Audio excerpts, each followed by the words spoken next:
దేవునికి మహిమ కలుగునుగాక. మార్నింగ్ మన్నా చూస్తున్న దేవుని బిడలారా, దేవుడు మీ అందరినీ నిండార్లుగా ఆశీర్వదించునుగాక.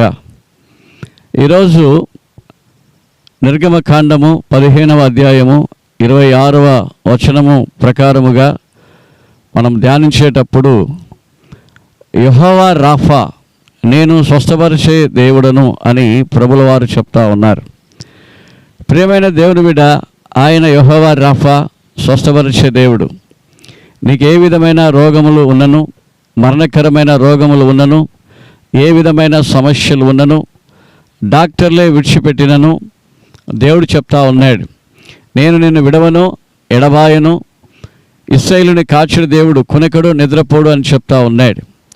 యెహోవా రాఫా ఈ యొక్క దినములో మీకు తోడుగా ఉండి, మీ కుటుంబాలకున్న వ్యాధులను, మీ కుటుంబీకులకున్న వ్యాధులను, మీకున్న ప్రతి సమస్యలను తొలగించడానికి యెహోవా రాఫా సిద్ధముగా ఉన్నాడు. కాబట్టి దేని గురించి బెంగపడవద్దు. ఎలాంటి వ్యాధి అయినా, ఎలాంటి సమస్య అయినా, ఎలాంటి విధములైన బాధలైనా కానీ మీరు బాధపడవద్దు. ఆయన చెప్తా ఉన్నాడు, నన్ను స్వస్థపరుస్తానని.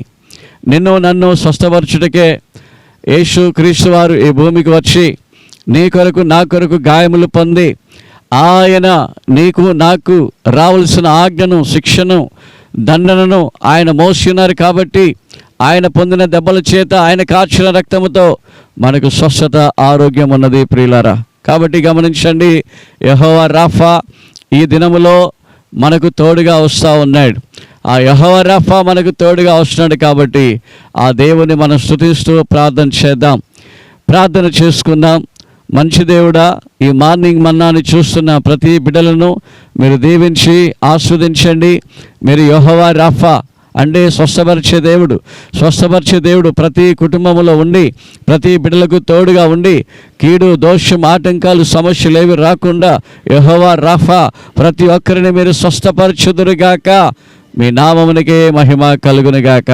ఈ దినములో ఎంత పెద్ద రోగములైనను మరి ఈ యొక్క ప్రార్థనలో ఏకీభవిస్తున్న బిడ్డలను, వారి కుటుంబాలను, ఎవరి కొరకైతే ప్రార్థిస్తున్నారో వాళ్ళందరికీ స్వస్థతను, ఆరోగ్యాన్ని దయచేయుదురుగాక. మీకే మహిమ. మీరు పొందిన దెబ్బల ద్వారా, మీరు కార్చిన రక్తముతో ప్రతి ఒక్కరికి స్వస్థత ఉన్నది. మీకే వందనాలు. ప్రార్థన విన్నందుకు వందనాలు.